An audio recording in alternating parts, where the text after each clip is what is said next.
ولهم فيها أزواج مطهرة وهم فيها خالدون. بارك الله لنا ولكم في القرآن العظيم ونفعنا وإياكم بالآيات والذكر الحكيم. صلى الله على سيدنا ومولانا محمد وعلى آله وأصحابه وسلم. صلى الله على سيدنا ومولانا محمد وعلى آله وأصحابه وسلم. بلغ العلا بكماله كشف الدجى بجماله حسنت جميع خصاله. صلوا الہی دکھا دے ہمیں دیار مدینہ. الہی بنا دے ہمیں غبار مدینہ. بلغ العلا بکمالہ كشف الدجى بجماله حسنت جميع خصاله. صلوا عليه لا إله إلا الله محمد رسول الله صلى الله عليه وسلم. نهاية قابل احترام শাহ সৈয়দ তাজউদ্দিন রহমতুল্লাহ আলাইহি সমাজ কল্যাণ সংস্থা পরিষদ আয়োজিত আজকের এই ঐতিহাসিক মহাসম্মেলনের সভাপতি মদ্দাজিল্লাহুল আলী মুআজ্জাজ মুকাররম উলামায়ে কেরাম, উপস্থিত সমবেত সর্বস্তরের ইসলাম প্রিয় মুসলমান ভাইরা, পর্দার অন্তরালে অবস্থানরত অত্যন্ত শ্রদ্ধেয় মা ও বোনেরা, মহান আল্লাহ রাব্বুল আলামিনের দরবারে অসংখ্য অগণিত শুকর আদায় করছি, যিনি অত্যন্ত দয়া করে আজকের এই সম্মেলনে আমাদেরকে শরীক হওয়ার তৌফিক দান করেছেন। এই জন্য শুকর আদায় করছি আলহামদুলিল্লাহ। আমাকে বলা হয়েছে জান্নাত জাহান্নাম এবং জান্নাতের নিয়ামত আর জাহান্নামের ভয়াবহ আযাব সম্পর্কে আপনাদের সামনে আলোচনা করার জন্য। আল্লাহ রাব্বুল আলামিন যেন আমাকে ইখলাসের সাথে কথা বলার, আপনাদেরকে আমলের নিয়ত শোনার তৌফিক দান করেন। সকলে বলেন আমিন। আমি আমার আলোচনা শুরু করার আগে আপনাদের কাছ থেকে একটা কথা জানতে চাই। আমরা যা কিছু আলোচনা করব কোরআন হাদিস ভিত্তিক, সেই আলোচনা আপনাদের মানার এবং গ্রহণ করার ইচ্ছা এবং মনোভাব আছে তো ইনশাল্লাহ? আরো দরকার আছে? তাহলে কি পরিমাণ মানবেন প্রথমে বুঝালাই, আগে টেস্ট করে দেখি। যেই ভাইরা দাঁড়ায় আছেন আপনারা কতক্ষণ দাঁড়ায় থাকবেন? একটু কষ্ট করে মেহরবানি করে বসে গেলে আপনাদের জন্য আরাম হবে, মাহফিলও দেখতে সুন্দর হয়। আপনারাও যা বসে যান, যেখানে আছেন এখানে বসে যান। যদি বসেন তাহলে বোঝা যাবে যে আপনারা মানতে রাজি আছেন। মেহরবানি করে প্রত্যেকে বসে পড়ুন, কেউ দাঁড়ায় থাকবেন না। মেহরবানি করে বসে পড়ুন। আমার আলোচনা বেস্ট ও দুজকের আলোচনা, কথা বুঝছেন? লম্বা আলোচনা, একটু সময় আলোচনা করলে আপনারা শুনবেন তো ইনশাল্লাহ? না আমাকে রেখে আপনারা চলে যাবেন?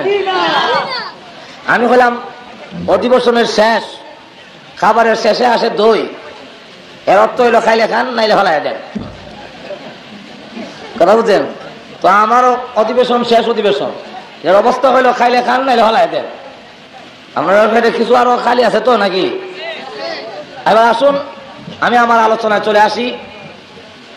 আল্লাহ রাব্বুল আলামিন অসংখ্য অগণিত মাখলুক সৃষ্টি করেছেন, এর মধ্যে মানুষ হলো আশরাফুল মাখলুকাত। যারা কান ঠিক কিনা, আরো যারা কান ঠিক কিনা। এই মানুষকে আল্লাহ রাব্বুল আলামিন তার গোলামি করার জন্য সৃষ্টি করেছেন। যারা কান ঠিক না, আল্লাহ নিজে বলেছেন ওয়ামা খালাকতুল জিন্না ওয়াল ইনসা ইল্লা লিয়াবুদুন।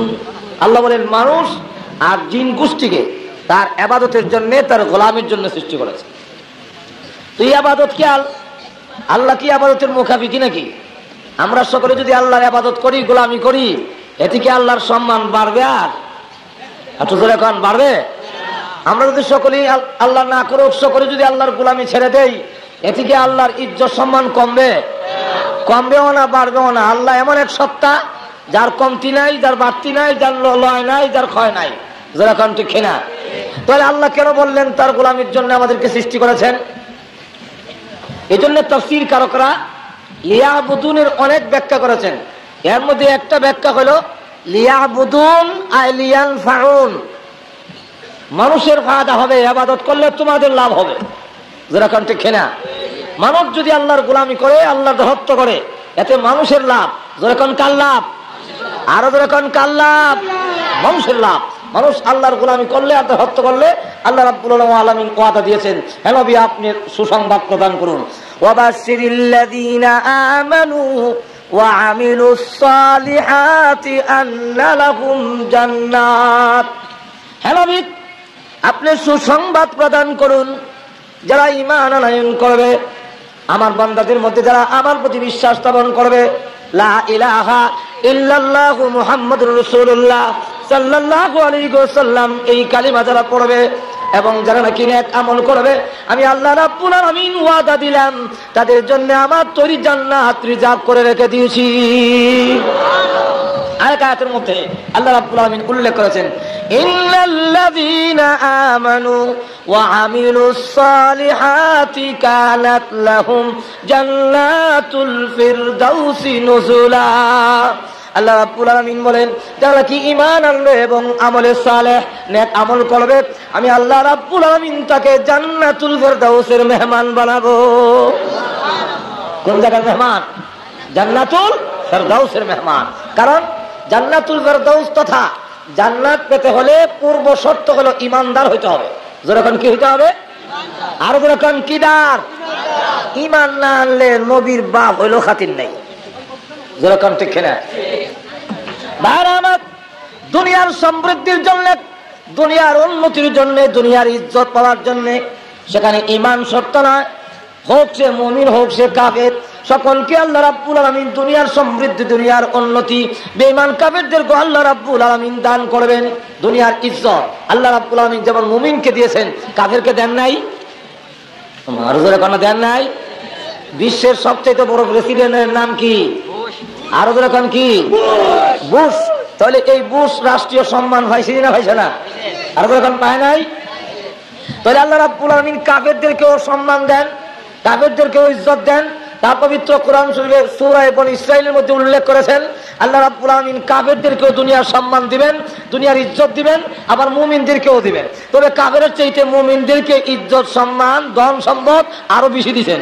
যেরকম ঠিক না? তাহলে এই পৃথিবীর মালিক আল্লাহ। যেরকম কে? এই পৃথিবীর মালিক কে?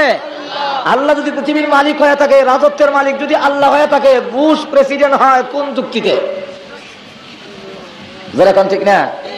বুশ রাষ্ট্রীয় প্রধান কেমনে হয় এটা আমার বুঝে ধরে না।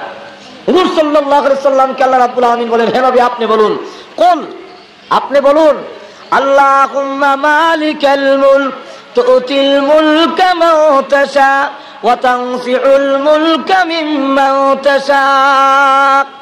হে নবী আপনি বলুন, আয় আল্লাহ আপনি রাজত্বের মালিক, আপনি যাকে ইচ্ছা তাকে রাজত্ব দান করেন, যার কাছ থেকে ইচ্ছা রাজত্ব ছিনায় আনেন। আল্লাহ রাজত্বীয় ক্ষমতা, রাষ্ট্রীয় ক্ষমতা দান করেন, আবার রাষ্ট্রীয় ক্ষমতা ছিনায় আনেন। দেওয়ান এবং নেওয়ানের ক্ষমতা কার হাতে? আরো যখন কার হাতে? এই আয়াতের শান নজুল বলবো নাকি? আরো যখন বলবো, সমস্ত বেঈমান কাফেররা যখন ঐক্যবদ্ধ হয়ে এসেছিল, হুজুর সাল্লাল্লাহু আলাইহি সাল্লামকে নিশ্চিহ্ন করা হবে, সাহাবায়ে কেরামকে মদিনা থেকে নিশ্চিহ্ন করা হবে, মদিনা নামে কোনো জিনিস রাখা হবে না, সবগুলো একখানে নিশ্চিহ্ন করা হবে। যেইভাবে আজ আফগানিস্তানের জমিনকে নিশ্চিহ্ন করার জন্য সমস্ত বেঈমান কাফের ঐক্যবদ্ধ হয়ে ওসামা বিন লাদেনের নাম দিয়া আফগানিস্তানকে নিশ্চিহ্ন করার ষড়যন্ত্র করে সকল দল মত নির্বিশেষে ঐক্যবদ্ধ হয়ে আসছে। যারা কারণ ঠিক না? ঠিক তেমনি ভাবে মদিনা থেকে নিশ্চিহ্ন করা হবে, সমস্ত দল মত নির্বিশেষে ঐক্যবদ্ধ হয়ে এসেছে 15,000 সোলজার নিয়ে। এদের মধ্যে 4,000 সোলজার আছে, সৈন্য আছে, যারা একজন 1,000 সৈন্যের মোকাবেলা করতে পারে। হুজুর সাল্লাল্লাহু আলাইহি ওয়াসাল্লাম তখন সাহাবীদেরকে নিয়ে পরামর্শে বসলেন কি করা যায়। তো সাহাবীদের মধ্যে একজন সাহাবী ছিলেন, তার নাম হলো সালমান ফারসি রাদিয়াল্লাহু আনহু। সেই সালমান ফারসি বলেন, হুজুর আমার বাড়ি তো পারস্যে, আমি দেখেছি বহিরাগত কোনো হামলা আসলে সেখানে আমরা বড় একটা খাল খনন করে ফেলি, যাতে করে দুশ্মন খালটা ডিঙ্গে আমাদের সামনে আসতে না পারে। অতএব আমরা যদি একটা খাল খনন করে ফেলি তাহলে মনে হয় আমাদের প্রতিরোধ করা আমাদের জন্য সহজ হবে। 3.5 মাইল লম্বা সালমান ফারসির পরামর্শে খাল খনন করার জন্য নির্দেশ দেওয়া হলো। 3.5 মাইল লম্বা, 10 হাত গভীর, 15 হাত প্রশস্ত এমন একটি খাল খনন করার জন্য রাসূল যখন নির্দেশ দিলেন, 40 জন লোককে 10 হাত জায়গা মাটি খনন করার জন্য নির্দেশ দেওয়া হলো। একটির মধ্যে রাসূলের নামও ঘোষণা করলেন। তো 10 ভিতরে হযরত সালমান ফারসির নামও ঘোষণা করা হলো যে সালমান ফারসি এই 10 হাতের ভিতরে মাটি খনন করবে। রাসূল 2টা দাগ দিয়েছেন, দাগের ভিতর দিয়ে তোমরা মাটি কাটবা। সালমান ফারসি যে বন্ধক করে দিয়েছেন আল্লাহ রাসূল, এই বন্ধকের ভিতরে বিশাল একটা পাথর পড়ে গেল, যে পাথরটা ভাঙাও সম্ভব না, উঠানো সম্ভব না। আবার রসুলের দাগটা ডিঙ্গায় অন্যদিকে খাল খনন করে নেওয়া এটা যুক্তিসঙ্গত না। অতএব এখন কি করা যেতে পারে? আল্লাহ রাব্বুল আলামিন সকল সাহাবী বাদ দিয়ে সালমান ফারসির বন্ধকের মধ্যে এত বড় পাথর কেন দিলেন? আল্লাহ বুঝাইতে চান, ও সালমান তুমি পরামর্শ দিয়েছো খাল খনন করলেই কাফের প্রতিহত হয়ে যাবে, প্রতিরোধ করা যাবে। আসলে কাফেরকে প্রতিহত করা, কাফেরদের উপরে মুসলমানের বিজয়ী হওয়া, এটা সৈন্যের বলে নয়, অস্ত্রের বলে নয়, ক্ষমতার বলে নয়, খালের বিনিময় নয়, এটা আল্লাহর সাহায্যে মুসলমান বিজয়ী লাভ করে। যেরকম ঠিক কিনা? এই জন্য সালমান ফারসির বন্ধকের মধ্যে বিরাট বড় একটা পাথর পড়ে গেল। এখন তুমি না কইছিলা যে এই খাল খনন করতে পারলে প্রতিরোধ করা যাবে, এখন পাথর কাটো। এখন তার পাথর সরাতে পারে না। হুজুর সাল্লাল্লাহু আলাইহি ওয়াসাল্লামের কাছে গিয়ে বললেন, হুজুর এখন পাথর তো পড়ে গেছে, পাথর রেখে তো আমরা খাল খনন করতে পারতেছি না। রাসূল তখন নিজে ওই কুদাল নিয়ে এসে যখন পাথরে আঘাত করলেন, রাসূলের গায়ে, এই পৃথিবীর 4,000 পুরুষের গায়ে যেই পরিমাণ শক্তি, আল্লাহ একা রাসূলকে সেই পরিমাণ শক্তি দান করছিলেন। হুজুর সাল্লাল্লাহু আলাইহি ওয়াসাল্লাম তখন সমস্ত শক্তি প্রয়োগ করে কোরআনের আয়াত পড়েন আর আঘাত করেন। যেই মাত্র আঘাত করেছে, আঘাত করার সাথে সাথে পাথরটা টুকরা হয়েছে, ঠিক সাথে সাথে আগুন ধরে উঠেছে। এই আগুনের ফুঁকাত যেই মাত্র জ্বলে উঠেছে, রাসূল তখন বললেন আলহামদুলিল্লাহ। আবার যখন আঘাত করলেন, বলে আর একটা টুকরা হলো, আগুন জ্বলে উঠলো, রাসূল আবার বললেন আলহামদুলিল্লাহ। সাহাবীরা জিজ্ঞাসা করেন, ওগো আল্লাহর নবী আলহামদুলিল্লাহ বললেন কেন? রাসূল বলেন, যেই মাত্র আগুন জ্বলে উঠেছে, ওই আগুনের ফুঁকাতে আমাকে আল্লাহ রাব্বুল আমিন রোম সম্রাটের সমস্ত রাজপ্রাসাদ, বিল্ডিং গুলো আমার চোখের সামনে তুলে ধরেছে। যেই মাত্র বিল্ডিং গুলো দেখতে লাগলাম, এমনি জিবরাইল আমার কানে কানে কয়, ওগো আল্লাহর নবী সেই দিন বিশুদ্ধ নয়, এমন একদিন আসতেছে সেই রোমের রাজপ্রাসাদ গুলো আপনার উম্মতের পদতলে এসে যাবে। রাসূল বলেন, তখন আমি আলহামদুলিল্লাহ বললাম। আবার যখন নাকি আমি আঘাত করেছি, আগুন জ্বলে উঠেছে, এই আগুনের প্রকাশের মাধ্যমে আল্লাহ পারস্য সম্রাটের সমস্ত রাজপ্রাসাদ, বালাখানা, বিল্ডিং গুলো আমার চোখের সামনে তুলে ধরলেন। জিবরাইল তখন আমার কানে কানে বলল, হুজুর ওই যে বিল্ডিং গুলো দেখা যায়, সেই দিন বেশি দূরে নয়, এই বিল্ডিং এর মালিক আপনার উম্মত হবে, সেই জায়গাও আপনার উম্মতের পদতলে এসে যাবে। রাসূল বলেন, তখন আমি বললাম আলহামদুলিল্লাহ। যখন রাসূল এই ঘোষণা দিলেন, কাফেররা তখন হাসে আর কয়, ক্রিটিসাইজ করে আর কয়, মুহাম্মদ শুনলে মুখে হাসি পায়, পেটে মাত্র বাঁধে রাখছে, খাওয়ান নাই, ফিট ডাকবার কাহন নাই, দুশ্মন প্রতিহত করার মতো ক্ষমতা নাই, খাল খনন করতেছে আগেই ভয়ে। আর সেই জায়গা বলে কোথায় রোম সম্রাট আর পারস্য সম্রাট নাকি তার উম্মতের অধীনে এসে যাবে। নাউযুবিল্লাহি মিন যালিক। আমরা যখন বলি যে আমেরিকা মহাশক্তির মালিক, সারা বিশ্ব এক হয়ে আফগানিস্তানের মতো ছোট্ট একটা দেশ হামলা করেছে, ওসামা বিন লাদেনকে হত্যা করার জন্য 24 ঘন্টা টাইম দেওয়া হয়েছিল। কিন্তু আমরা যখন বলি সেই দিন বেশি করে নয়, এমন একদিন আসতেছে আমেরিকার হোয়াইট হাউসের মধ্যে ইসলামের পতাকা উড্ডীন হবেই হবে ইনশাআল্লাহ।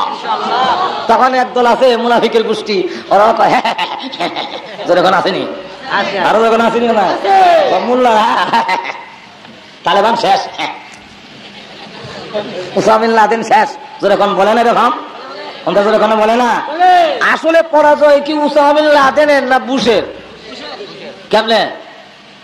সে বলছিল সারা বিশ্বের শক্তি আমার সাথে একত্রিত করে 24 ঘন্টার ভিতরে উসামা বিন লাদেনকে জীবিত অথবা মৃত বিশ্ব আদালতের সামনে হাজির করা হবে। যেরকম ঠিক কিনা? 24 ঘন্টা গেল, 24 দিন গেল, 24 সপ্তাহ গেল, 24 মাস যাওয়ার পথে উসামাকে গ্রেফতার করবে দূরের কথা, তার পাগড়ির লেজে লাগালো এখনো হয়নি। যেরকম ঠিক না? ঠিক না? আর কিয়ামত পর্যন্ত বুশে হওয়া সম্ভব নয়। যেরকম ঠিক না? ঠিক না? এতে প্রমাণিত হয়ে গেল 24 ঘন্টায় পারল না, 24 সপ্তাহ পারল না, এতে প্রমাণিত হয়ে গেল বুশের পরাজয়। যেরকম ঠিক না? ঠিক না? আরো যেরকম ঠিক না? আর দেখা গেল তালেবান শেষ, মোল্লা ওমর শেষ, সব শেষ। কিন্তু মাঝে মাঝে আবার দেখা যায় গর্তের ভিতর থেকে বের হইয়া এমন মাইর দেয়, একদিনের মাইরে 220 জন নাই, হাসপাতালের কোন সিট খালি নাই আমেরিকার সৈন্য আহত সৈন্যের কারণে। যেরকম ঠিক না? ঠিক না? যখন নাকি মুনাফিকরা এইভাবে উপহাস করতে আরম্ভ করলো, আল্লাহ তখন এই আয়াত নাযিল করে বলেন, হে নবী আপনি বলুন, আল্লাহুম্মা মালিকাল মুলক তুতিল মুলকা মান তাশা ওয়া তানজিউল মুলকা মিম্মান তাশা। আয় আল্লাহ তুমি রাজত্বের মালিক, যাকে ইচ্ছা তাকে রাজত্ব দান করো, আর যার কাছ থেকে ইচ্ছে ছিনায় আনো। রাষ্ট্রীয় ক্ষমতা দেওয়া আর নেওয়া এরা একমাত্র তুমি মালিক। যেরকম ঠিক না? ঠিক না? আল্লাহ যদি রাজত্বের মালিক হয়ে থাকে, নমরুদ কোন যুক্তিতে প্রেসিডেন্ট হয়, ফেরাউন কোন যুক্তিতে হয়, কোন যুক্তিতে কিল্টন আর বুশ রাষ্ট্রীয় ক্ষমতায় পায়, এটা আমার বুঝে ধরে না, আপনার বুঝে ধরেনি। আরো এরকম ধরে এই বুশকে আল্লাহ সম্মান কেমনে দিল? এত বড় লাল গালিচা দিয়ে মানুষের সম্মান দেয়, এই সম্মান কেমনে হইল? কাফেররা সম্মান পায় কেমনে? আমি আপনারা একটা যুক্তি দিলে আপনারা বুঝে ধরবে। দেব নাকি? আরো যেরকম দেব। আপনাদের বাড়িতে গরু আসেনি? আরো যেরকম নাই? এই গরু যতক্ষণ পর্যন্ত জীবিত থাকে ততক্ষণ পর্যন্ত কেউ যদি তার গায়ে একটা আছর দেয়, এমনি আপনি লাঠি সুটা লইয়া বাড়ি যান, দেখা তুমি কার হওয়া। যেরকম ঠিক না? ঠিক না? আর যখন মারা যায় তখন এটা কি প্যাকেট করে ঘরে রাখেন না ফেলে দেন? ফেলে দেন। এই মরা গরুটা খাওয়ার জন্য কিছু কুকুর আসছে, এর মধ্যে কিছু কিছু কুকুর হলো আপনার দুশ্মনের কুকুর, তাদের সাথে 10 বছর ধরে কেস, কয়েকবার গুলাগুলি লাড়ালাড়ি হয়েছে। ওর কুত্তা খাইয়া করে মোটা হইয়া তাজা হইয়া জিব্বা বাইর করিয়া আর শ্বাস ফেলাইতে পারে না, খালি এখন। যেরকম ঠিক না? ঠিক না? এখন দুশ্মনের কুকুর খায়া যে সমৃদ্ধি হলো, তার যে উন্নতি হলো, এই জন্য আপনি কোন আপত্তি করেন? কিছু হা না জোরে করেন, আরো জোরে কোন আপত্তি করেন? কেন আপত্তি করেন না? দুশ্মনের কুকুর আমার মরা জানোয়ার খাবে কেন? যেরকম ঠিক না? দুশ্মনের কুকুর খাইলে আপনি আপত্তি করেন না, আপনার মরা জানোয়ারটা। ঠিক তেমনি ভাবে রাসূল দৃষ্টান্ত দিয়ে বোঝান, ডাস্টবিন ময়লা আবর্জনা যেখানে ফেলায় সেখানে মধ্যে একটা মৃত অসম্পূর্ণ বকরির বাচ্চা পড়ে আছে। রাসূল তখন হাত দিয়ে ইশারা দিয়ে বলেন, ও সাহাবীরা, এই মৃত প্রাণীরা কেউ তোমরা পয়সাটা কিনে নিবা? ওদের পয়সা মাগনা দিল নিতাম না।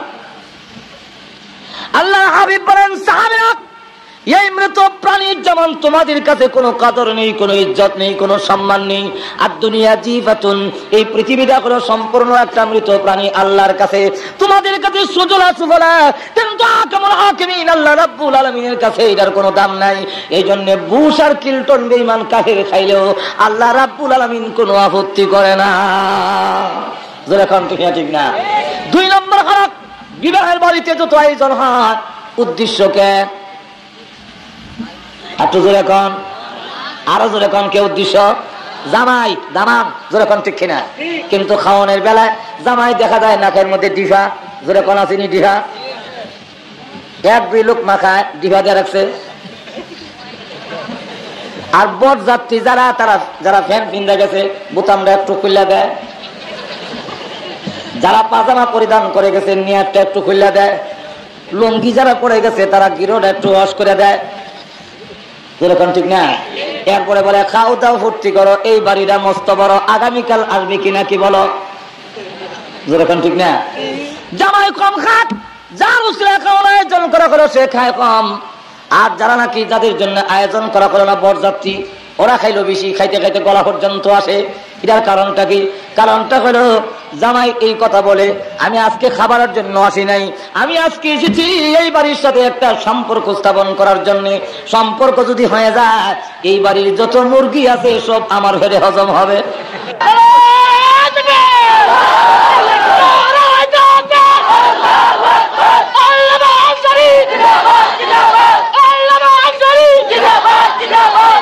আর যেই সমস্ত বেঈমান কাফেররা তারা যেহেতু জান্নাতে কোনো খাবার নাই, তারা তখন স্লোগান দেয়, গান গায়, খাও দাও হট্টি করো, এই বাড়িটা মস্ত বড়, এই পৃথিবী মস্ত বড়, আগামীকাল বাঁচবে কিনা কি জানো, যেমনি মন চায় sex free, free mind, free sex, যা চায় তা বুক করো, যা চায় জনশক্তি প্রয়োগ করো, কোনো আপত্তি নাই, কারণ জান্নাতের খাবার আমাদের কপালে নাই।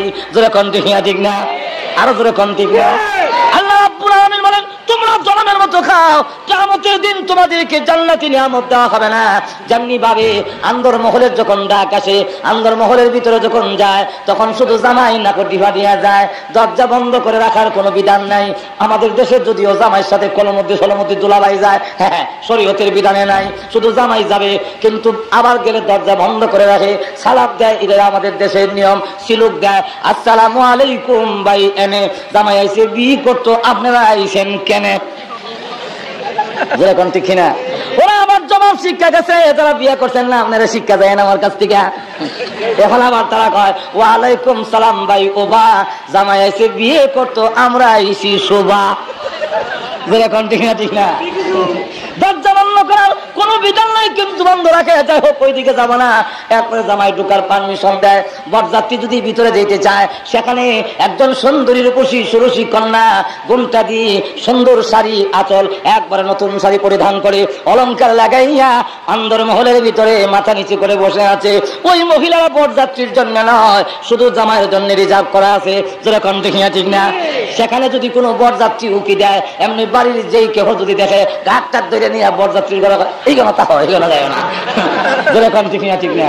বরযাত্রীর ঘরে যাইতে দেয় না, দেখা ওই জামার ঘরে আন্দর মহলে যেতে দেয় না, বরযাত্রীর ঘরে পৌঁছায় দেয়। ঠিক তেমনি ভাবে কিয়ামতের কঠিন ময়দানে আল্লাহ ডাক দিয়ে বলবেন, আর উদখুলুহা বিসালামিন আমিনিন। এই মানলারা, আর জান্নাতের গেট তোর জন্য উন্মুক্ত, তোর জন্য খুলে দেওয়া হয়েছে। ভিতরে গিয়ে দেখ সুরসী সুন্দরী রূপসী কন্যা, এমন সুন্দর আঁচল মাথায় দিয়া, মাথা নিচের দিকে দিয়ে তোর জন্য অপেক্ষা করতেছে। তার মাথার আঁচলটা, এই যে শাড়ির যে আঁচল, এটার দাম তামাম পৃথিবী বিক্রি করলেও আল্লাহ রসুল বলেন জান্নাতি হুর ও গিলমানের শাড়ির আঁচলের দাম হবে না। সেই কোনটা দিয়ে অলঙ্কার লাগাইয়া জান্নাতের ভিতরে আন্দর মহলে যখন নাকি মাথা নিচের দিকে নিয়ে বসে আছে, ফেরেশতারা বলে ভিতরে ঢুকো, আন্দর মহলে ঢুকো। এমন সময় যদি কোনো বেঈমান কাফের ওই জান্নাতের আন্দর মহলের দিকে উকি মারে, আমরা তো বরযাত্রী ছিলাম, এখন আমি জান্নাতের ভিতরে যেতে চাই, আন্দর মহলে যেতে চাই, এমনি ফেরেশতা দাঁত ধরে ধাক্কা দিবে আর বলবে, ওয়ামতাজুল ইয়াউমা আইয়ুহাল মুজরিমুন, যা জাহান্নামের ঘর, এটা হচ্ছে তোদের বরযাত্রীর ঘর, সেখানে যা, জান্নাতের আন্দর মহলে তোর মতো বুশের জায়গা নাই। যেরকম ঠিক না? ঠিক না? আরো যেরকম ঠিক কিনা?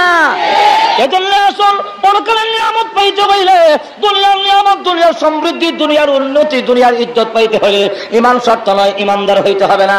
কিন্তু আখিরাতের নিয়ামত পাইতে হলে ঈমানদার লাগবে না? লাগবে না? আরো যেরকম লাগবে কিনা? আর না নবীর বাবা কইল খাতির নাই।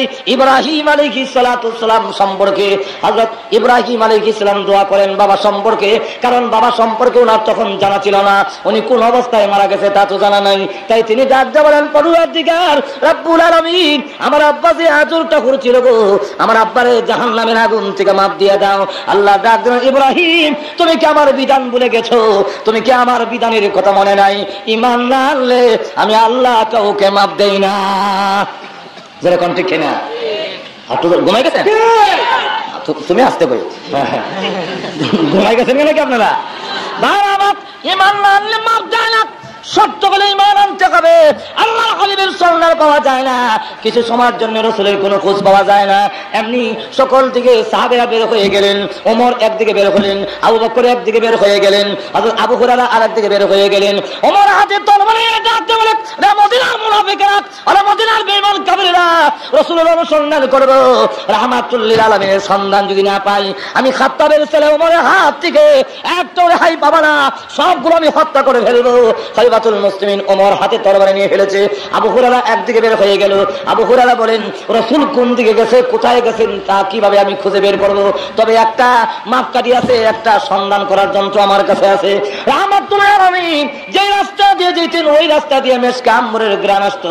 আবু হুরায়রা বলেন, আমি রাস্তা দিয়ে হইয়া নাক টানতে আরম্ভ করলাম। রাহমাতুল্লাহ আলামিন কোন পথ দিয়ে গিয়েছেন, এমনি দিকে আমার নাকের মধ্যে সুগ্রাণ আসতেছে। ওই গ্রানকে ফলো করে আমি রওনা হলাম। যেতে যেতে এক বাগানের কাছে গিয়া দেখি যেন জান্নাতের এই সুগ্রাণ বাগানের ভিতর থেকে আসতেছে। মেশকে আম্বরের সুগ্রাণটা যেন বাগানের ভিতর থেকে আসতেছে। তাই আমি চাইলাম বাগানের ভিতরে ঢোকার জন্য, কিন্তু চতুর্দিকে ওয়াল দেওয়া, ঢোকার কোনো রাস্তা পাই না। হঠাৎ করে একটা গর্ত পেয়েছি, ওই গর্ত দিয়ে আমি বাগানের ভিতরে ঢুকবো। ঢুকে গিয়ে দেখি আল্লাহর হাবিব রাহমাতুল লিল আলামিন ওই বাগানের ভিতরে ধ্যানমগ্ন অবস্থায় আল্লাহর দরবারে উম্মতি উম্মতি বলে কাঁদতেছে। আমি জানতে বললাম, ইয়া রাসূলুল্লাহ, ইয়া হাবিবাল্লাহ, সমস্ত সাহাবীরা পাগলে না হয়ে গেছে, মদিনায় কিয়ামত দাঁড়িয়ে হয়ে গেছে, আপনি বাগানের ভিতরে উম্মতির উম্মতি বলে কাঁদেন, মেহেরবানি করে বের হয়ে আসুন। আল্লাহর হাবিব বলেন, ওরে আবু হুরায়রা, এই মুহূর্তে আমি বের হব না, আমার কান্দার কারণে আল্লাহর রহমতের সাগরে জোশ উঠে গেছে। আল্লাহ রাব্বুল আলামিনের দরবারে আমি উম্মতির উম্মতি বলে কেঁদেছি। সকল উম্মত, সকল মানুষ রাসূলের উম্মত, ইহুদি খ্রিস্টান বৌদ্ধ মুশরিক মুসলমান সব তো রাসূলের উম্মত। যেরকম দেখিয়া ঠিক না, উম্মত দুই প্রকার, একদল উম্মতের নাম উম্মতে ইজাবত, আর এক উম্মতের নাম হলো উম্মতে দাওয়াত। একদল উম্মত রাসূলের দাওয়াত গ্রহণ করেছে, আর একদল উম্মতে রাসূলের দাওয়াত গ্রহণ করে নাই। বেঈমান কাফিররা রাসূলের দাওয়াত গ্রহণ করে নাই। রাসূল সকল উম্মতের জন্য কান্দে, আল্লাহুম্মা উম্মতি, আল্লাহুম্মা উম্মতি। উম্মতের ভিতরে ইহুদি আছে, উম্মতের ভিতরে খ্রিস্টান আছে, উম্মতের ভিতরে মুশরিক আছে। রাসূল সকল উম্মতের জন্য কান্না। এই কান্না দেখে আল্লাহ দয়া এসে গেছে। আল্লাহ রাব্বুল আলামিন ডাক দেবেন, নবী আমার, আমি আপনার দরখাস্ত মঞ্জুর করলাম, আর কান্দেন না গো, তবে একটা শর্তের সাথে আমি আল্লাহ আপনার উম্মতকে জান্নাত দিব। আপনি এই কথা জানায়া দেন, যে ব্যক্তি ঈমান আনবে, মান কালা লা ইলাহা ইল্লাল্লাহ ফাদাখালাল জান্নাহ। আল্লাহ রাসূল বলেন, হে আবু হুরায়রা, আল্লাহ রাব্বুল আলামিন আমার দরখাস্ত মঞ্জুর করে একটা শর্তের সাথে আমার উম্মতকে আল্লাহ জান্নাত দিয়া দিছে। একটু জোরে বলুন সুবহানাল্লাহ। এই মুহূর্তে রাস্তায় গিয়ে ঘোষণা দে, মান কালা লা ইলাহা ইল্লাল্লাহু ফাদাখালাল জান্নাহ। মান হলো এখানে শর্ত হলো, মান যেটা এটা মানে শর্তিয়া বলা হয়। শর্ত হলো যেই ব্যক্তি লা ইলাহা ইল্লাল্লাহ পড়বে আর তার দাদা হলো, তার প্রতিদান হলো ফাদাখালাল জান্নাহ। তার শর্ত হলো দাখালাল জান্নাহ, তার দাদা হলো, আর শর্ত হলো লা ইলাহা ইল্লাল্লাহ। যে ব্যক্তি লা ইলাহা ইল্লাল্লাহ পড়বে তার প্রতিদান হলো জান্নাত। সুবহানাল্লাহ কইতেন না? আল্লাহ রাসূল আবু হুরায়রা যা ঘোষণা দেখ।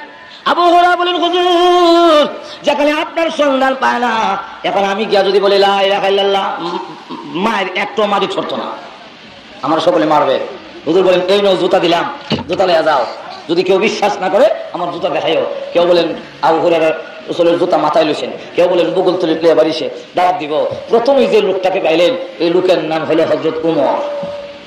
কি নাম? গরম না ঠান্ডা? ওমর, রাসূলের সন্ধান পাইছি। পাইছো? কোথায়? কোথায় বলবো পরে? আগে বলো লা ইলাহা ইল্লাল্লাহ ফাদাখালাল জান্নাহ। ওমর কয়, হ্যাঁ লা ইলাহা ইল্লাল্লাহ, বাস একটা সব। হযরত আবু হুরায়রা বলেন, খারবাল ইস্তি, আমি সর খাইয়া গুজে গিয়া আমার 17 জন বসে। আর উমরের সবটা রাসূল বলছেন দাওয়াত দেওয়ার জন্য, তুমি আমার সর মারলা, আমি এখন রাসূলের কাছে বিচার দেব। ধরে গেছে, হুজুর আপনি বলেন না দাওয়াত দেওয়ার জন্য? হ্যাঁ বলছি। আমার উমরের সর মারলো গেলা, দেখে উমর ভিজে হারা। আমা তুমি অত তাড়াতাড়ি কেমন আইলে? আমার কান্দ ভর দিয়েছ কত রে উমর, তারা আমার সর মারছ। কেউ সর মারলা কেন? হুজুর আপনি তো আল্লাহর রহমতের সাগরে ডুবন্ত ছিলেন, আপনি যে বলছেন তা তো সত্য, কিন্তু সাধারণ পাবলিক এটার অর্থ বুঝবে না। তারা মনে করবো নামাজ না পড়লেও চলবো, লা ইলাহা ইল্লাল্লাহ বললেই সারবো। রাসূল বলেন, আবু হুরায়রা উমর যেটা বুঝছে ঠিকই বুঝছে, আর সাবধান এভাবে কইও না। তো শর্ত হলো লা ইলাহা ইল্লাল্লাহ, এই শর্ত দেওয়া হয়েছে। তুমি কি সেই বিধান ভুলে গেছো? ও ইব্রাহিম, তুমি কি জানো না আমি কাফেরদেরকে মাফ দেব না? ইব্রাহিম আলাইহিস সালাম ডাক দেন, আল্লাহ তুমি তো তাও বলেছো পয়গম্বরদেরকে কিয়ামতের ময়দানে কোনো অপমান করবে না। এটা তো ঠিক, তো দুইটা ঠিক হয় কেমনে? একটা না ঠিক হইব? আল্লাহ দুটোই ঠিক, দুটোটা ঠিক কেমনে? কেমনে দেখবা নাকি? বলে হ্যাঁ, এমনি ইব্রাহিম আলাইহিস সালামের দুই হাতের মাঝখান দিয়া জাহান্নাম পর্যন্ত সমস্ত পর্দা সরাই দেওয়া হয়েছে। ইব্রাহিম আলাইহিস সালাম জাহান্নামের দিকে তাকায় দেখেন অদ্ভুত একটা প্রাণী জাহান্নামের আগুনে জ্বলতেছে। আল্লাহ একটা প্রাণী যে জাহান্নামের আগুনে জ্বলতেছে সেটা তো চিনছি না। আল্লাহ ডাক দেবেন, এটাই হলো তোমার বাবা আজর ঠাকুরটা। হ্যাঁ, আজর ঠাকুর আমার আব্বা? বলে হ্যাঁ। তো সুরত তো চিনা যায় না? ওইটা আমি করছি। কেন করছেন? তো তোমার ইজ্জত সম্মান রক্ষার জন্য আমি তোমার আব্বার সুরত পরিবর্তন করে দিয়েছি, যাতে লোকেরা তোমার আব্বা চিন্না তোমাকে লজ্জা দিতে না পারে। আমি আল্লাহ সুরত পরিবর্তন করে দিয়েছি। পরকালের নিয়ামত পাওয়ার জন্য, পরকালের শান্তি পাওয়ার জন্য আল্লাহ রাব্বুল আলামিন ওয়াদা দিয়েছেন। তাই প্রথমে বলেন ওয়াবাশশিরিল্লাযীনা আমানু ওয়া আমিলুস সালিহাত। প্রথম নম্বর হলো ঈমান যারা আনবে। আল্লাহ রাব্বুল আলামিন বলেন, হ্যাঁ বিশ্বসম্রাট আমার বান্দাদেরকে যারা কি প্রথমে লা ইলাহা ইল্লাল্লাহ পড়ে ঈমান আনবে, আমি আল্লাহ তাদের জন্য আমার তৈরি জান্নাত রিজার্ভ করে রেখে দিয়েছি। যাকে ছোট্ট বেহেশত দেওয়া হবে, এই বেহেশতটা হবে এই পৃথিবী 10টা পৃথিবীর সমান।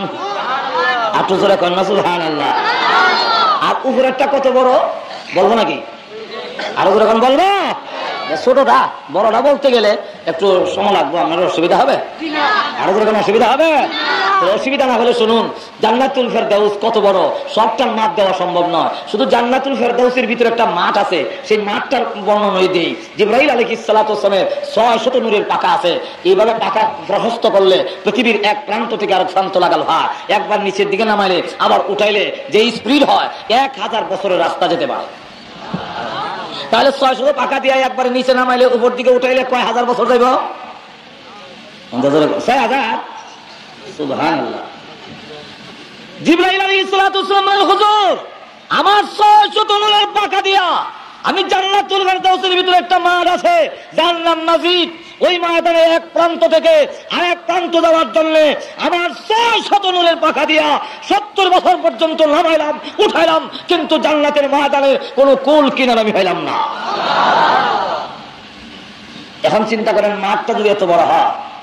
জিবরাইল আলাইহিস সালাম বলেন, যেখানে সিদরাতুল মুনতাহা থেকে পৃথিবী পর্যন্ত আসতে গেলে একটা মানুষ চোখ উপর দিকে উঠাইয়া আবার এমনি নিচের দিকে নামাইতে চোখ ফাঁকি দিতে যদ্দূর সময় লাগে, এর ভিতরে সিদরাতুল মুনতাহা থেকে পৃথিবীতে আমি পৌঁছে যায়। তাহলে সেই জিবরাইল যদি 70 বছর ফাঁকা মাইরা ময়দানের কোন কুল কিনারা আসে না, তাহলে এবার চিন্তা করেন মাঠটা কত বড় আর জান্নাত কত বড়। বেহেশতের মধ্যে নিম্নে 100 তালা, উপরে হলো 6666 তালা। না সুবহানাল্লাহ কবেন কেমনে? ওই মুতি জিল গিয়া 30 তলা বিল্ডিং দেখা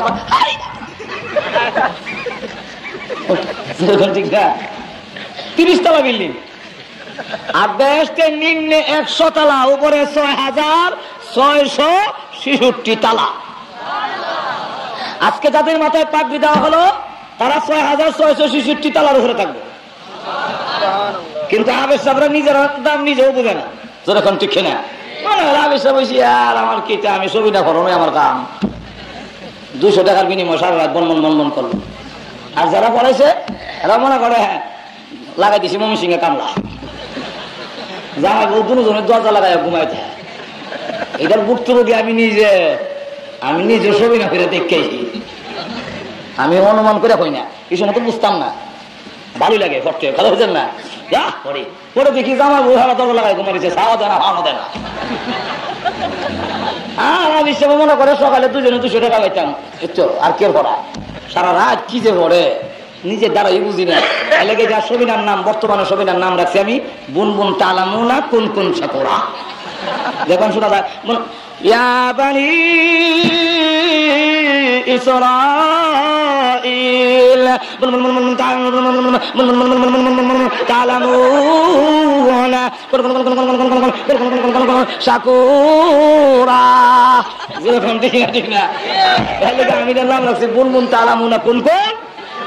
হাফেজে কোরআনের দাম কত জানেন? আল্লাহ রাসূল বলেন, ইউকালু লিসাহিবিল কুরআন ইকরা ওয়ারতাকি ওয়ারাতিল কামা কুনতা তুরাতিলু ফিদ দুনিয়া ফাইন্না মানজিলাতাকা ইনদা আখিরি আয়াতিন তাকরাউহা।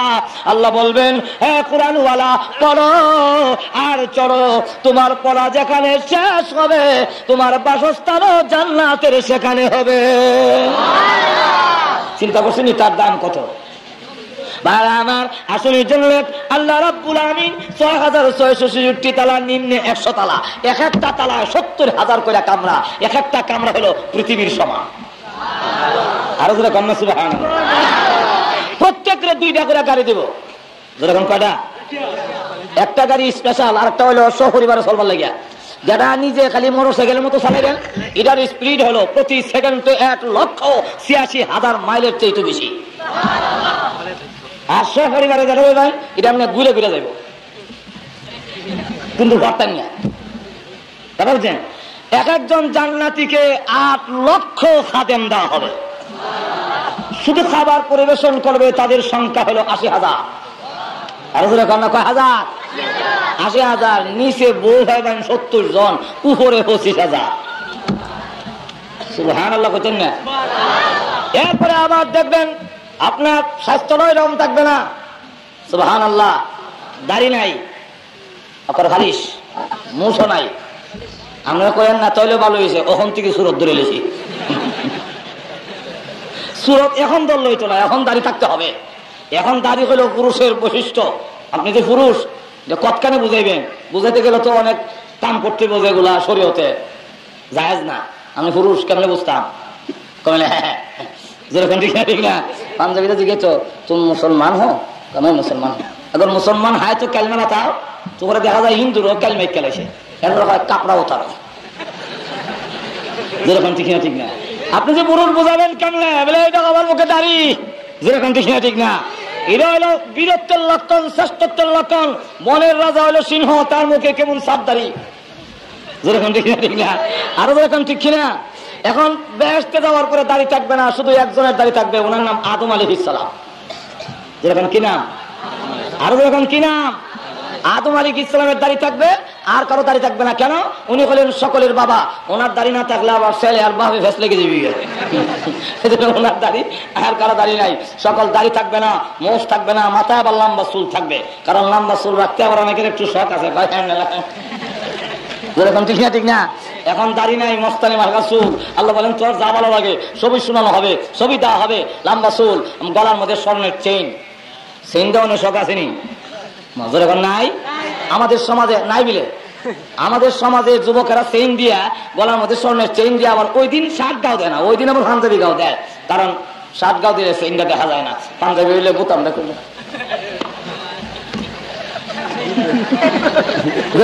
ঠিক না। এখন স্বর্ণের চেইন দেখা যাওয়ার জন্য গলা স্বর্ণের চেইন, হাতের মধ্যে। আমার কথা না, কোরআন শরীফের আয়াত সবটি কখনো সমান হয় আমার কথা, বুঝছেন? তাহলে আবার দুজকে যাইব, যখন যাওয়া লাগতো না। আসল করুন আস্ত রয়েছে সেখানে, যেরকম ঠিক না। আগে একটু ইয়েটা সেটা শুধু বুক না লেগে তাহলে বুক লাগাই দেয়, এরপরে পরেরটা পরে। এখন এই অবস্থায় যখন নাকি দেখা গেল যে গলার মধ্যে স্বর্ণের চেইন, হাতের মধ্যে স্বর্ণের মালা, এরপরে আবার সুবহানাল্লাহ লম্বা হবে ৬০ হাত, ফাঁস হলো ৭ হাত। আমার দুনো হাত প্রহস্ত করছি, ৭ হাত হয়েছিনি। আর যখন হয়েছে স্টেজটা রমান প্রায় কাছাইব এমন ফাঁস। আর লম্বা হইলো ৬০ হাত। আদম আলাইহিস সালামের সমান লম্বা হবে। আর গলার কণ্ঠস্বর থাকবে দাউদ আলাইহিস সালামের মতো। কারণ গলার আওয়াজ যদি ভালো না হয়, অনেক সময় মনের আশাটা পুরো হয় না। ঠান্ডার রাত শেষ সবচেয়ে মনে চাইছে একটা গজল গাইতো, যেই মাত্র টান দিছে, পাইব তোমার। এমনি গুতা দেখো, ছাগলের লাগান কেলে যাবে মাইতাছ,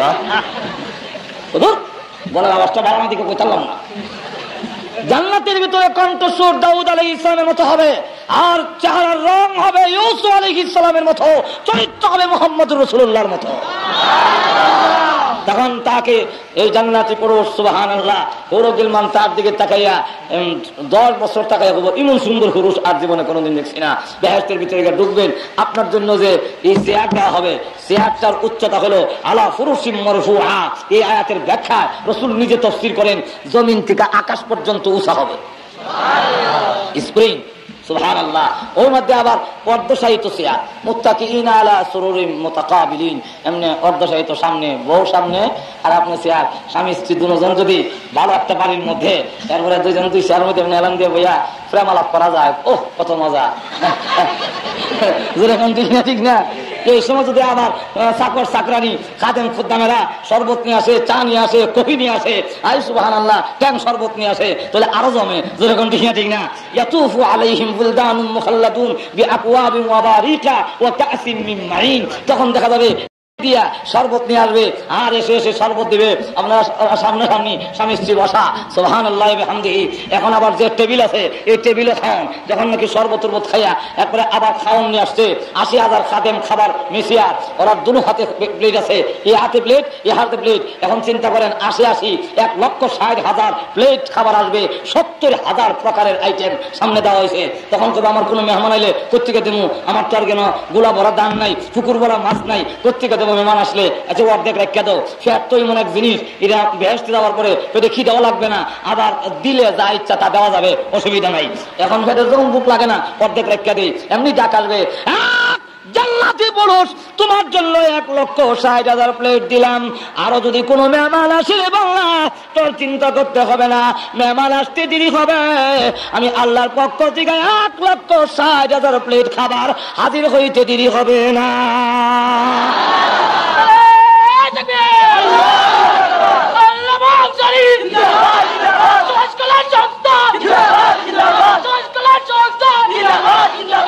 এইভাবে যখন নাকি খাবার নিয়ে আসবে, সুবহানাল্লাহ 1,60,000 প্লেট সামনে হাজির। এরপরে এগুলা খাইয়া আবার টেবিল আছে না, টেবিল দেয়া এটাও খাবার ভাঙ্গিয়া খাই লিব।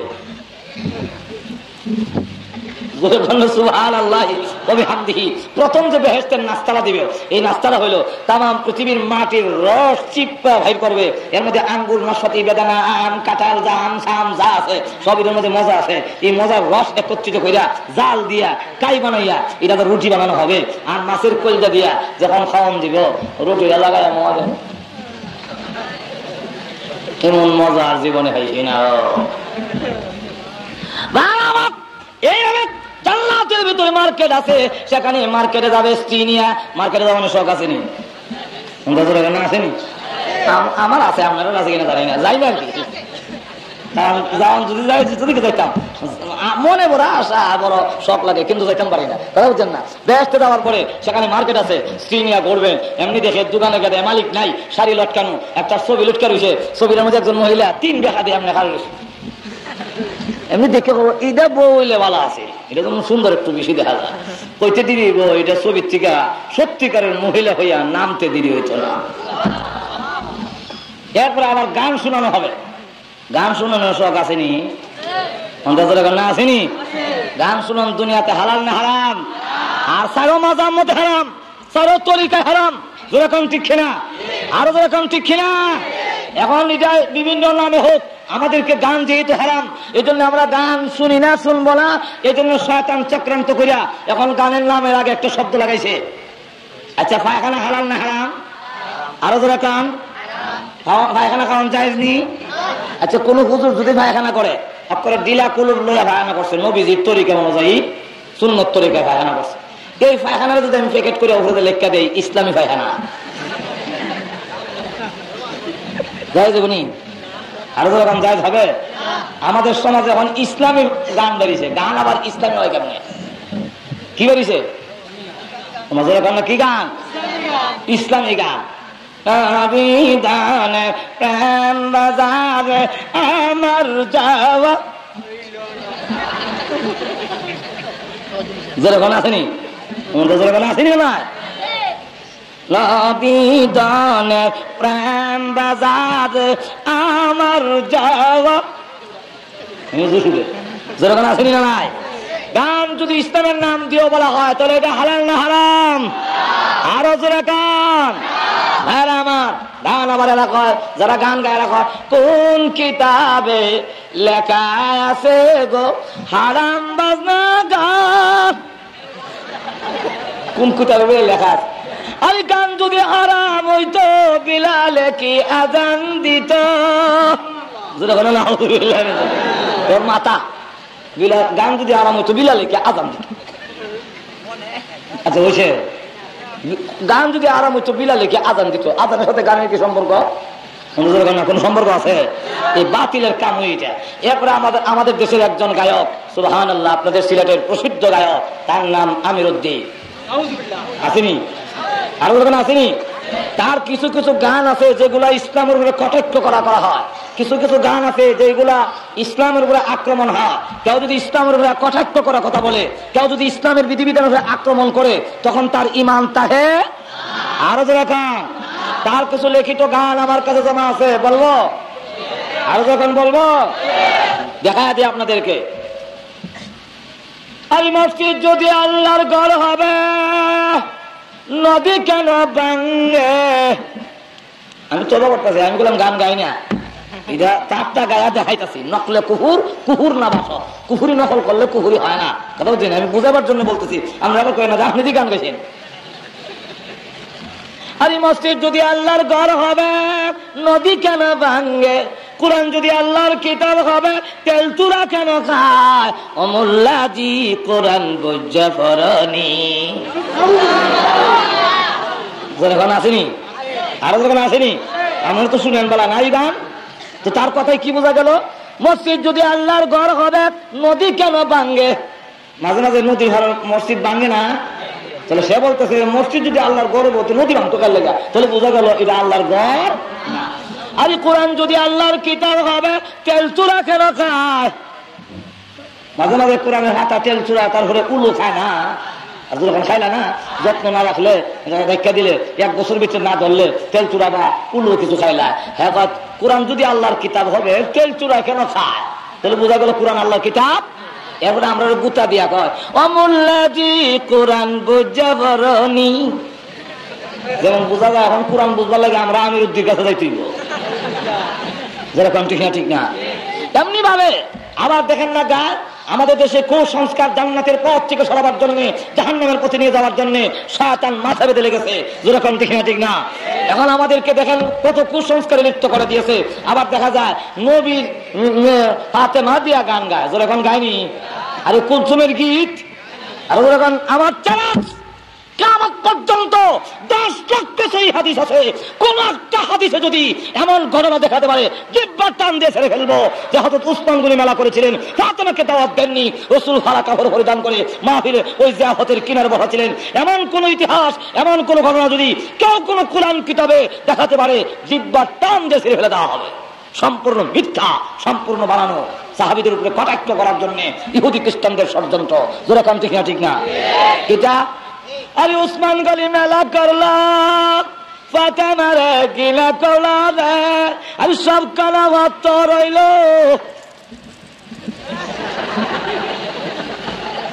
যেরকম আসেনি, যেরকম আসেনি না?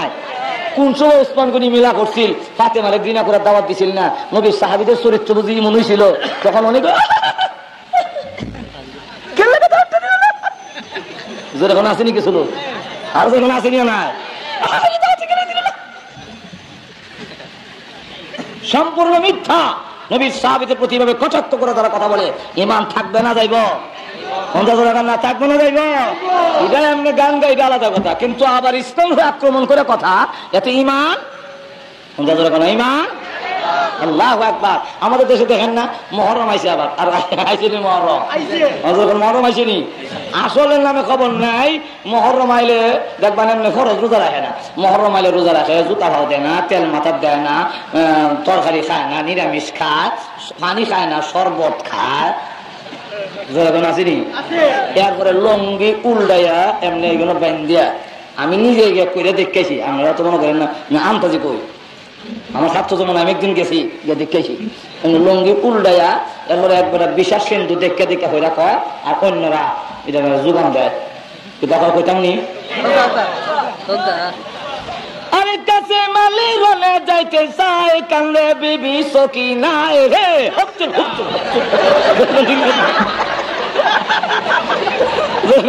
ঠিক না আরো ধরে কান ঠিক কিনা আসেনি এর বলে কি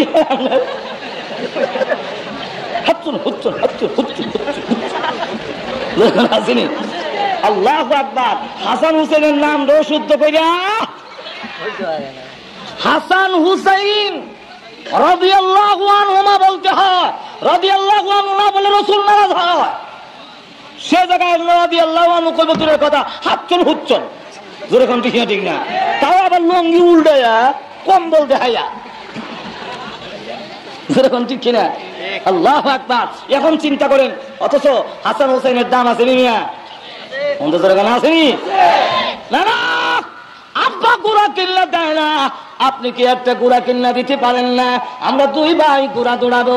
রাসূল ডাক দিয়ে বলেন, হাসান হোসেন গুড়া দিব কোত্থেকে, আমার কাছে তো টাকা নাই, তবে হ্যাঁ আমি নবী তোদের গুড়া দৌড়ানোর শখটা মিটাই দেই।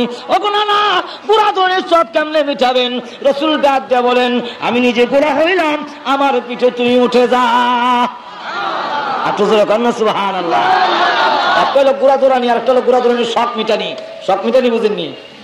কলা ডাক্কা কাটটা হাতা হলাইয়া লেস্টার সামান্য রেখা রশ্মি দিয়া বাইন্দা দুই টেঙ্গের সিভা দিয়া কলা ডাক্কাটা দিয়া দড়ি একটা খান্দ দিয়া দৌড়। কি কলাস? গুড়া দৌড়াই। আচ্ছা গুড়া দৌড়াই না নিজে দৌড়ি? এটার নাম হলো নিজে দৌড়া গুড়া দৌড়ানির শখ মিটানি। যেরকম ঠিক না? রাসূলুল্লাহ গুড়া দৌড়ের শখটা মিটা দেয়। আমার পিঠে উঠ, আমি নবী গুড়া হইলাম। রাসূল তারাডু লাগাইয়া গুড়া হইয়া এখন বলেন আমার পিঠে উঠছে হুসাইন, আমি এখন গুড়া হয়ে গেলাম। হুসাইন রাসূলের পেটে উঠছে, উঠাই বান্নাছে আর কয় গুড়া তো দৌড়ে, আমার গুড়া যে খাড়িয়া থাকে। এমনি রাসূল হাবুর করে দৌড়ে। হুসাইন ডাক দিলেন, না না, গুড়ার তো একটা লাগাম থাকে, লাগাম টানলে লাগাম না টানলে আরাম লাগে না, সব মিটে না। নবী গো ও না না, আমার গুড়ার যে লাগাম নাই। এমনি রাসূল তার মাথার সুন্নতি চুল থেকে এক গাছি চুল হুসাইন হাত দিয়া বলে, না হুসাইন, এটা হলো তোর গুড়ার লাগাম। এমনি রাসূলের চুল ধরে টানে, হুসাইন রাসূলের পিঠে নাচে। এই অবস্থায় খলিফাতুল মুসলিমিন ওমর ঘরের ভিতরে ঢুকছে। ঢুকিয়া গিয়া কয় আল্লাহু আকবার, আল্লাহর পরে যার মর্যাদা, তামাম পৃথিবী যার খাতিরে সৃষ্টি করা হলো, হুসাইন রে তাকে তুমি গুড়া বানাইছো, তোমার ঘোড়া, তোমার সোয়ারি পৃথিবীর শ্রেষ্ঠ সোয়ারি। এমনি রাসূল ডাক দিয়ে বলে, আরে ওমর, শুধু সোয়ারির প্রশংসা করো না, সোয়ারটার দামও কম না। এটা সারা গালির নাতি না রে, এটা আমি মুহাম্মদুর রাসূলুল্লাহর নাতি। হুসাইনের দাম আসেনি? আরো বলে আসেনি? কইতাম নি নানা নাতির বহস কইতাম নি বহস। আরো যখন বললো অসুবিধা হইতেছে, আমার আর লাগাল ভাই না ভাই সারাসারি নাই। ঘুমা গেছেন গা? ইদানিং আর এই সাইডে তো কোনো মাহফিল আছে বলে মনে হয় না, সুতরাং আর তাড়াতাড়ি সারাসারি নাই। রাজি আছে না? আপনারা মনে করেন না যে আমি বুঝি সারা থেকে পারতাম না, আমার আরো সমস্যা আছে। বলেন না বলে মনে হয় আজকে সারা রাতে মনে ছাড়তো না। হাসান হুসাইন, হযরত হুসাইন